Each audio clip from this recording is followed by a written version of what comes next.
Hey there, movie fans. Here we go again. Brand new FYC film award season is underway, and this is the place where you need to be to catch up on all of the fun between now and March 12th, 2023, when the 95th annual Academy Awards take place. Joining me, as always, are the amazing Perri Nemiroff and the mighty Jeff Snyder. I feel like, we're at the end of October, but I feel like award season is definitely very, very, very strong, very, very much underway. How do you feel right now, Perri, about the state of film award season? I feel like I have a good handle on it, but I know that by saying that, like everything I think now is going to be turned on its head when the last few movies trickle out. But I don't know. I'm just looking at our list for what we're discussing today, and I'm like, I think I have a good deal of locks here. Yeah, I feel the same way. I feel like I'm 80% assured on this award season. There's still a few movies that we haven't seen. One of them I'm seeing at the end of the week, but I'm still looking forward to Babylon. Jeff, how about you? Where are your thoughts on? I agree that it's shaping up to be a kind of anticlimactic season, but I don't know if I'm just thinking of it that way in terms of the best picture race, or if I really think that these acting races are all sewn up, because I do think that there could be some curveballs in some of those categories. Well, we'll get into what the curveballs could be in best actress, because that's what we're discussing today on FYC. So let's get right into it. Our lead actress, who is your number one contender, your number one prediction for best actress, Perri? I'm going to tell you right up top here. I am feeling very, very good about my picks. I think 4 out of the 5 that I'm about to name will wind up getting nominations on the day. My number one is Cate Blanchett for Tar. I blabbed a little bit about this on our last episode, but that movie does not work without someone of like her caliber and screen presence and just the way like she sucks you in and holds your attention through a number of very, very dialogue heavy sequences that usually would, like have me floating away. But I was just completely consumed by her work in this movie. And she definitely feels like a pretty clear front runner to me right now. Absolutely. I mean, the opening scene where she's doing that Q&A, that was one of the best Q&As I've ever seen. And, she was awesome in that moment. Jeff, where is Cate Blanchett for Tar on your list? Numero uno. Okay. Yeah, she's my number one. I think it's probably her best performance. I think it's probably the best performance of her career. I mean, you're going to tell me Blue Jasmine is better than this movie? I don't know about that. Well, Blue Jasmine is up there. She won lead actress for that, and she won supporting actress. Great in Blue Jasmine, but I think she might be even better in this movie. The question is whether voters will, be able to get through it, because it's not, a Woody Allen movie. I like Blue Jasmine more than I did Tar. Tar is a sit. It's a tough one. But, she's ferocious in it, and I don't know too many actors who could have pulled it off to the extent that she did. So I got to go Cate Blanchett. That's the thing, though, about this one is like I can understand some out there looking maybe at the running time and getting that feeling like, oh, I don't know if I want to sit there for a 2.5-hour movie. But once you actually get over that hump and sit down, the point is she holds your attention from start to finish. And of all of the longer movies that are in play this year, this is the one where I think that running time just breezed by the quickest. I couldn't believe that I had just sat through a movie that was that long, because it most certainly didn't feel that way to me. I agree. It did not feel like it was more than 2.5 hours. I feel like Todd Field, who directed this movie, it's his third film. This is his Kubrick movie. Todd Field worked with Kubrick when he acted in Kubrick's Eyes Wide Shut as Nick Nightingale, the piano player. And I mean, this is what he's going for. It's not a commercial mainstream movie at all, but it does cast a spell. Cate Blanchett is in every moment, every second of this movie. She's a 2-time Oscar winner, obviously lead actress for Blue Jasmine, supporting actress for 2004's The Aviator, and she won Best Actress at the Venice Film Festival for playing Lydia Tarr in this movie. So she's definitely a front runner and a major, like near the top. You both have her at number one. I have her at number 3. Wow. Well, 3 is still pretty good. 3 is definitely an assured nomination, no question In this about it. particular case, it's surprising. Yeah, well, in this particular case, my number 1 is Michelle Yeoh for Everything Everywhere All at Once. Not only because I think that there was more on her than, say, Cate Blanchett, because it is such an ambitious, bold, bravura film, Everything Everywhere All at Once, a movie that made $70 million domestically. And, for a movie like that, which opened the South by Southwest Film Festival, to make that much money was really a great boost for the box office, for the theatrical exhibition of movies after a time when it was really, really in trouble, unless it was a superhero movie. But as Evelyn Wong, she really gave a tour de force performance. Really the first time she ever had a lead role like that. She is beloved. She is being honored everywhere all at once with so many different tributes and awards between now and March. So I really think that there's a lot of love for Michelle Yeoh. She's a legend and she's never won an Oscar. And I feel like this could be it. Maybe. I mean, she does have some good competition here. Where is Michelle Yeoh on your list, Jeff Snyder? She is number 2. There you go. Yeah, I had her at number 2. And again, I just think, just like Tar is a tough sit, I think that Everything Everywhere All at Once could be a tough sit for some Academy members, some older Academy members in particular. It's just a little too weird. The conversation that I wanted to sort of have before is like, Cate Blanchett does dominate Tar. Of course. And as great as Michelle Yeoh is, I do think it's kind of like a little bit more of a balanced ensemble. And the same goes for Michelle Williams with the Fablemans, who I think are, her 2 strongest competitors. And I just wonder if the fact that Cate Blanchett just kind of overpowers the movie, if it gives her a slight advantage over the others, you know what I mean? Which is maybe a little bit more subtle work. I actually might agree. I mean, Michelle Yeoh is a very clear lead in Everything Everywhere, but I do think, especially when we start talking about the other categories, there's going to be other individuals to celebrate from that movie, whereas like Tar is Cate Blanchett. Cate Blanchett is Tar. There's no other way to look at it. And that's actually why I have Michelle Yeoh as my number 3 and someone else at my number 2, who I think commands her movie especially strongly, where there are great performances around her, but you are just locked into her perspective throughout that film. And she is a damn powerhouse in it. So Michelle Yeoh is my number 3. So who's your number 2, Perri? Danielle Deadwyler. Oh, okay. Yep. That is one heck of a performance. She is something else in Till. And I think the movie overall, I'm really curious to see how that award season campaign pans out, because at this point in time, and we're fairly early on in the season, that's the one that I'm looking at. And I'm saying, like, this is either going to fizzle out or it's going to go all the way and be a big, big contender. But I don't necessarily think there's going to be a middle ground with that. And I'm hoping that it really picks up steam after release, because in particular, her performance is truly something special. But I also think the writing and the direction with that movie is some next level stuff. It's just, when you think about the true story behind it, it might be something that feels very intimidating to jump into, because it is so incredibly horrific and devastating. And it very much is. They don't sugarcoat any of that in the movie, but there's this really, I guess, hopeful and inspiring through line that reminds you that Mamie Till basically changed the game. She harnessed her grief and then used it to essentially change the country and really have a positive impact on the civil rights movement. And the fact that it puts so much emphasis on that without trying to sugarcoat the devastation of what actually happened, it's just a real special feat. And I think you see that happening especially well with the combination of Danielle Deadwyler's performance, the way that everything is captured in it. Like, the framing of everything that happens in that movie is of the utmost importance. And Chinonye Chukwu really just absolutely nails that part of it. And the script is something that, it felt really refreshing. And I really like that movie a lot.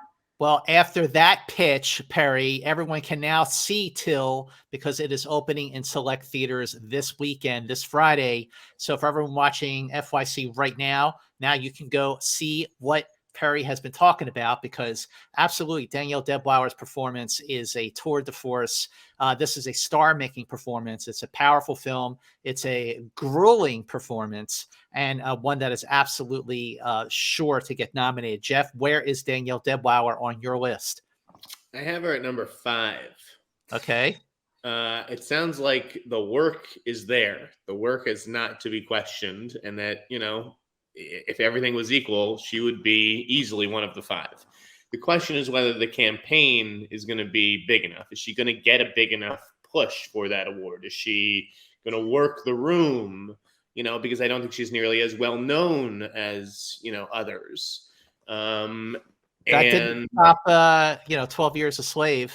12 Years a Slave went on to win Best Picture, like Till and supporting actress. In all likelihood going to be forgotten, right, at the box office, unfortunately. So it's a matter of The Woman King is a big hit. Blonde, it got a lot of attention on Netflix, and I think that's who she's sort of competing with is Viola Davis and Ana de Armas and folks like that. Maybe Naomi Ackie for her turn as Whitney Houston coming up. We'll see who's there in the mix there. But yeah, for now I have Danielle Deadwyler at 5.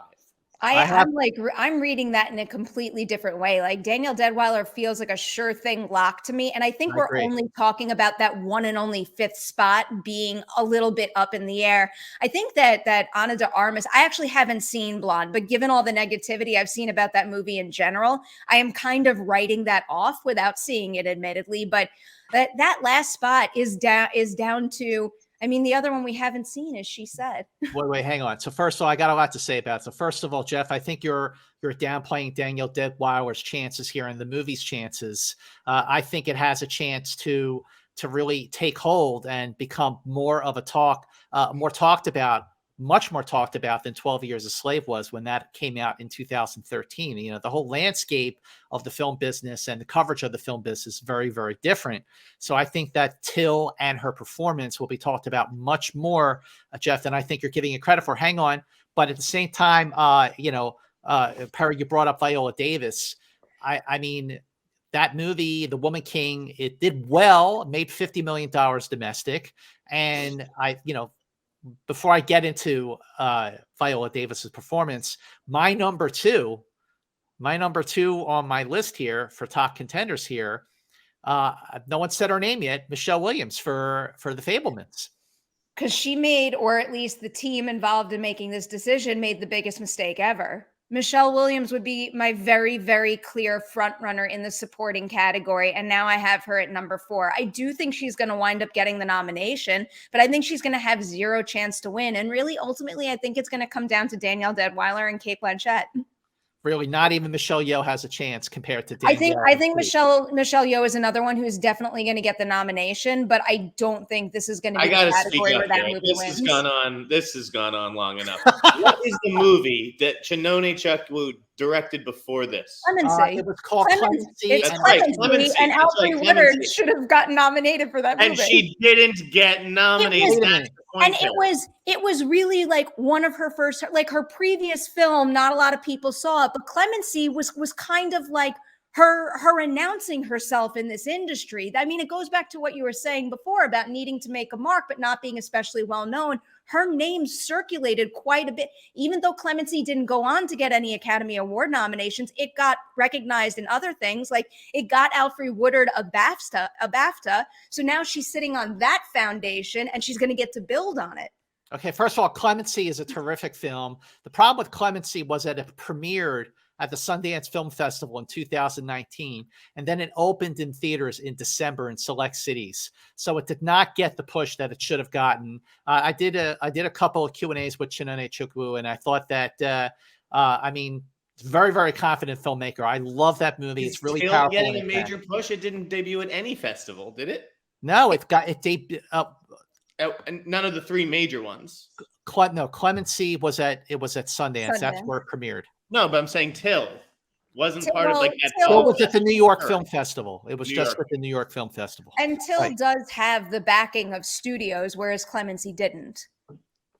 All right, listen, I You think could argue Neon's a better campaigner than MGM, though. I'm just saying, like, I do not think it's a sure thing. I've seen, her leading lady be robbed before, and that's Elfrey Woodard, who has a high profile and has a ton of respect. So I'm just saying it's not a sure thing. All right, I think it is a sure thing, Danielle Deadwyler, and I know Perri agrees with me, and that's what we love about Jeff the Contrarian. But no, I've total man of respect and love for you, Jeff. But my number 2, Michelle Williams as Mitzi Fableman. First of all, the movie, I agree with you, Perri. Look, I just think that the love for the film will boost her to the level of the support that like Michelle Yeoh and Cate Blanchett and Danielle Deadwyler are going to get, because it did just win the People's Choice Award at Toronto, which is a big boost. Also, Michelle Williams is a 4-time Oscar nominee, 2 for lead actress for My Week with Marilyn, which I love that movie. Blue Valentine, not to be confused with Blue Jasmine. 2 for supporting actress, Manchester by the Sea. What a performance in that film. And of course, Brokeback Mountain. And she's an Emmy winner for Fosse Verdon, lead actress, limited series or movie. So she's 4-time Oscar nominee, never won. She's definitely getting nominated. The movie is beloved. The movie's like the front runner at this point anyway. Of course, a whole lot could change. But I have Michelle Williams at number 2. Where is Michelle Williams on your list, Perri? 4. 4. Okay. Jeff? She's number 3, and I have a lot to say. Go ahead. Say it, baby. Okay. Well, Perri's obviously right that Michelle Williams, if she wanted to, could have won an Oscar this year for Best Supporting Actress. The thing is that she is a lead. She's a lead actress in the movie. That's how I strongly feel about it. I know it's the boy's story, but I still feel it's almost about a boy's story with his mother, as much as it is about a boy's story with the movies. I think that she's a lead. I think that it was not necessarily smart to do it, but it was the right thing to run her as a lead. And she would get my vote. She would be my personal number 1. And the thing about it is, as great as Cate Blanchett is, there is an element of, I'm sick of her winning. There is an element to Olivia Colman of, I'm sick of her winning awards. Michelle Williams has been nominated 4 times, and even though it may not be this ferocious performance that we're talking about, like Cate Blanchett and Tar, she threads a very tiny needle in that movie, and she strikes just the right tone. And the Fablemans as a whole could have collapsed without casting that role so perfectly, and that's why she'd get my vote. Wow. What do you think of that, Perri? I mean, I respect Jeff's opinion as to why he would vote for her. And I do think her performance in the movie is quite good. But personally, I did not view her as a lead character in that movie. And, admittedly, I do think you can make an argument for both cases. And if that is the case where you can, reasonably put her in Best Actress or Best Supporting Actress, I think it would have been a smarter decision to put her in supporting. At this point in time, if I were an Academy voter, I'd be voting for her in supporting, whereas I wouldn't be voting for her in lead. So I'm just curious to see how many other people are thinking about their votes that way. Well, we have, so what we agree on, even if the rankings are different, are Cate Blanchett, Michelle Yeoh, Danielle Deadwyler, Michelle Williams. So who's the number 5, Perri, that you're like, this where it gets tricky? So I'll be honest here. I don't feel good about my number 5 pick. It's just the person that for, XYZ reasons, I think has the slightest edge right now. And currently I have Viola Davis in that position. And admittedly, I think it's because, it's the more recent release. I heard great things. I still haven't seen Woman King. I still haven't circled back, but now that Comic-Con's over, that is my plan. But I've heard good things about her performance. And the other ones that I think at this point are being considered for that final spot, like Olivia Colman. I said this a little bit on our last episode. I think she's good in Empire of Light. I think that movie is a structural mess. And I don't think it's going to wind up getting any Academy Award nominations unless there's a technical one that's not coming to mind right now. I already mentioned the conversation about Blonde and how that was received. And then the other ones that I'm kind of like keeping in my back pocket right now are probably Naomi Ackie and also Carey Mulligan, but I haven't seen their movies yet. All right, don't jump ahead too far because we got a lot to say about honorable mentions. I too have Viola Davis at number 5, and I did see the film, and I think that she's terrific in it. It's like a Braveheart style movie, and really, really rousing, incredible story, incredible true story. And I mean, look, Viola Davis is an Oscar winner, obviously, for Fences, where she won supporting actress. She was nominated 3 other times for Ma Rainey's Black Bottom, which she was fantastic in. Also, The Help and Doubt. So the only I feel pretty good about Viola Davis making the number 5 cut for lead actress. The only thing that sort of might be a problem is that the movie opened in September 16th. It did make $50 million, which is decent, but not awesome, but it's decent. It's solid.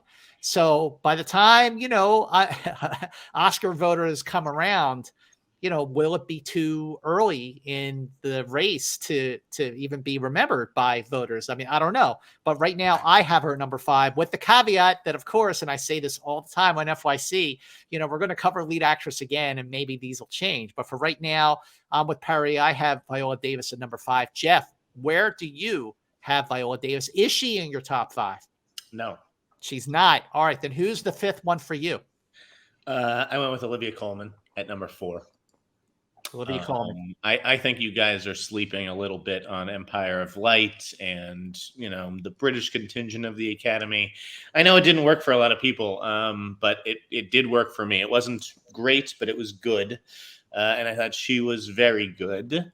And I think that the Academy just kind of loves her. Like her and Viola Davis, let's be honest, are probably like the Meryl Streep of the last 10 years. Like, maybe Cate Blanchett as well, where like anything the 3 of them make, so I just feel like Olivia Colman has a lot of career momentum right now, and she's going to get in. Well, first of all, Jeff, Olivia Colman is my first honorable mention, so technically she's my number 6. Viola's my 6 as well. Olivia Colman was absolutely the best thing. Well, I mean, look, I thought Michael Ward, is that the actor's name? Very, very good in that movie. He was excellent. I think he'll get nominated for supporting actor, or he has a shot. I think the 2 of them are terrific. Although the movie I thought was okay. I didn't love Empire Light, but I liked it. Olivia Colman is an Academy Award winner for The Favorite. Of course, that's a notorious win because I was predicting Glenn Close for The Wife, but I lost $100 to Jeff in that bet, that incredible bet. And of course, Olivia Colman is also an Emmy winner for The Crown. So I agree with you, Jeff. People love her, and I think that she's definitely the best thing about Empire of Light. I wish the rest of the movie was as great as her performance, but I will say just now that my 5 and Perri's 5 do match, so that kind of gives. I get it. No, that's fine. You guys win this round, but it's like you just said that she's better than the movie. Well, yeah, that's what I've heard to a T about a movie called Till.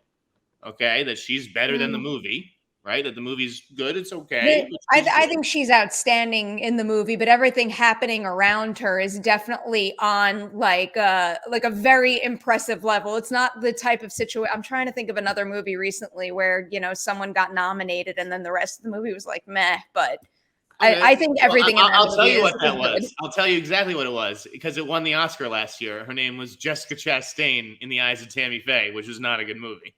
I mean, I know that was a pretty widespread feeling about that movie. I just happened to differ on that one as well. I really thought everything in that movie was done pretty damn well. He is back in contention this year for The Good Nurse. Okay. So let's talk about some others. Hang on. Okay, so we got Olivia Colman. Perri, do you have Olivia Colman in your honorable mentions? I mean, I guess I kind of have to at this point, just given what we've seen and how the conversations have kind of been going. But I really do think we're going to wind up knocking Empire of Light out. Well, so no, I mean, I'm going to say no. But we did say before, just real quick before we get to the others, people love Viola Davis. People love Olivia Colman. People don't really know Danielle Deadwyler. That's all I'm saying. End of story. But see, Danielle Deadwyler is going to be a discovery. I mean, the movie's opening.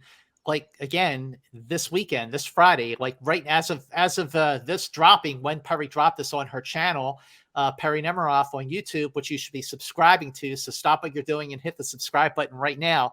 So people are going to discover her, and if I'm sure UAMGM is going to really campaign with her for this because they should and she should.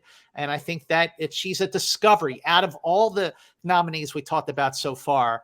Danielle Deadwyler is the discovery of the frontrunners. Okay, who else is in contention? But you mentioned Jessica Chastain. She is the most recent Emmy winner, Oscar winner for The Eyes of Tammy Faye. I have not yet seen The Good Nurse, but I heard good things about it. Did either of you see that one yet? I missed it. I haven't seen that, and I haven't seen Jennifer Lawrence. Yeah, I want to see that one too. The Causeway. The Causeway is good. I don't know I'm not sure if she gets in. I mean, it's a lot of competition here. The movie got mixed reviews out of Toronto. I liked it. I think it's solid. I think she's really good. It's a really reserved, understated performance, like Winter's Bone. She hasn't done a movie like this since Winter's Bone. It's like a real independent film. But some of the other honorable mentions that I got here, you talked about Perri Ana de Armas. I mean, the movie is so not good. Yeah. I think that it's not happening. It's not going to happen. I mean, it's an A for effort, but everything else around her in that film is so poor. I think that's really going to hurt her chances. What do you think, Jeff? I made it through half the movie. Yeah. But like, I've seen people come away from that being like, that's a fearless performance from her, and like she deserves all the credit. And people who doubted her, like, she silenced them with her work. I don't know. Well, one movie that is already premiered as of this airing at the New York Film Festival and will start screening for critics. So we're finally going to see a movie called She Said, which is about the New York Times journalist who throughout the exposed the Harvey Weinstein case 5 years ago. So you have both Rooney Mara and Carey Mulligan up for possible contention if they're good, if the movie's good. Sight unseen, I'm going into that movie thinking this is going to be a contender and they're going to be awesome. Perri, what do you think? Carey Mulligan is currently fairly high up on my honorable mentions list. I've got high hopes for this movie and her performance in it. Me too. She's a 2-time Oscar nominee for Promising Young Woman and In Education. Jeff, what's your take, sight unseen, on She Said? I think it will be a Best Picture contender just based on its subject matter alone. I've heard Carey Mulligan's good, but I've heard that Samantha Morton is probably the standout, and she'll be in supporting. Okay. So yeah, we'll see what happens with that movie. The other actress who I wanted to bring up, and I know no one's really seen the Whitney Houston movie with Naomi Ackie yet, does Miss Flo have a chance for either movie? The Wonder or Don't Worry, Darling? Oh, definitely not for Don't Worry, Darling. Not for Don't Worry, Darling. I don't want that to reflect her work in it. But again, that was another movie that was a little messier than I wanted it to be. And I mean, like they say, what is it? Like all press is good press. Whatever the saying is. Like all publicity is good publicity. Even bad publicity is good publicity. Maybe that inflated the box office a little bit. I don't really think that kind of conversation is going to bolster an award season campaign. Yeah, I don't think that Don't Worry, Darling has a chance. What about The Wonder? Either of you see? What did you think of The Wonder? I did not see that one. Yeah, I didn't see it either. Jeff, you're shaking your head. It wasn't for me. I just didn't get all the Florence Pugh talk about that one. Naomi Ackie, Jeff, you brought her up a couple times already for the Whitney Houston biopic, I Want to Dance with Somebody. That movie could go either way. It could be just like it could be amazing and she could be amazing in it, or it could be like sparkle. I mean, it could not really do much. Perri, what do you think? I want this to be really good for her. Yeah. Just like I like her and I'm excited for the movie, so I'm rooting for her. But this is another one. You said it, and we brought it up with a couple other sight unseen conversations we have. It can go one way or the other. The other one that I think might have a real shot, depending on how the campaign goes, is Rooney Mara for Women Talking. Yeah, I have her on number 2 on my honorable mentions. I don't really know why I'm sorting things out this way, because I really do think that Rooney Mara might have one of the toughest jobs in that movie, being like a bit of an understated focal point in the middle of some bigger personalities. But I think she really does excellent work in that role. But still, for some reason, I'm considering the supporting actor contenders more likely to get nominations than her at this point in time. I have Rooney Mara at number 2. I saw Women Talking at Telluride, and I thought that her performance is terrific. I know there's a lot of support for that. Sarah Polley probably getting a screenplay nomination, to her second after Away From Her from 2007. Another name I want to throw out here. I'm wondering what you both think of Emma Thompson in that film. Good Luck to You, Leo Grand. That's a film that's it's a two-hander, as they say, because it's just two actors in it for the whole movie. And she's terrific in the film. It is a really, really soul-bearing and then some performance from Emma Thompson. And, you know, she's a 2-time Oscar winner. One of her Oscars is for screenplay for Sense and Sensibility. The other is for lead actress for Howard's End. I mean, Emma Thompson was great. I thought Emma Thompson should have been nominated for Cruella. Okay, that's how good I thought that she was. Either of you won that? Yeah, thinking about her as a possible contender, Jeff? Not really. Give her a globe. I've heard some great things about the movie. It just doesn't seem to be catching on like it would need to. Yeah, I don't think it did either. She was very good in it. You know who? You know who we're missing? Grandmother, Scott. It was pretty awkward. Who are you missing? We are missing Mia Goth for Pearl. That's right. I would do absolutely anything for her to get a nomination and for the clip to be the monologue at the table. Anything in this world. Then the clip would be 9 minutes long, Perri. I'm fine with that. Or forget the clip. Just play the end credits. Just play that shot. She's really good in that movie. Either of you have any other? This is from the makers of *Malignant* for Best Picture. That campaign. I do think that should have gotten a Best Picture nomination. All right, Jeff, Perri, any other contenders that we're missing here that will probably, you know, bring new names up the next time we cover lead actress? But what about for right now? Vicky Krieps for Corsage. I've heard some great things about her work in that. Jeff? I don't really think there's a good chance, but you know, I've just heard she's phenomenal in it. There's 2 women who deserve awards recognition. They're the 2 hardest working women in showbiz because they're in front of every movie I see. One is Nicole Kidman, and the other is Perri Nemiroff. I'll take it. Give me my Oscar for Perri's picks. Just be sure to thank me, Perri. One day. One other name I'm going to throw out is Taylor Russell for Bones and All.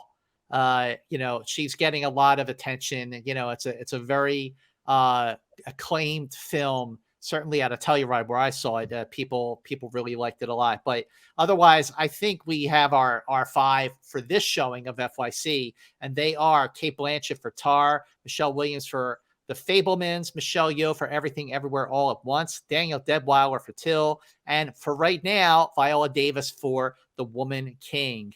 Any other final thoughts on this episode of FYC, Perri or Jeff? I don't think so. Bring on Will Smith next week. Oh, we've got a lot to talk about. We've got a lot to talk about on our next episode of FYC, where obviously we're going to cover Best Actor. But for right now, make sure that you share our FYC show on Lead Actress for the 95th Academy Awards on all of your social media platforms. Please spread the word. This is the 4th time we are covering Oscar season on FYC, and this is what we live for. So please make sure you spread the word about FYC. Please make sure you, once again, if you have not yet subscribed to Perri Nemiroff's YouTube channel, do that right now, and make sure you comment below and let us know what you think of our early predictions for lead actress. So next time on FYC, we will be covering lead actor, and until then, FY, see you later.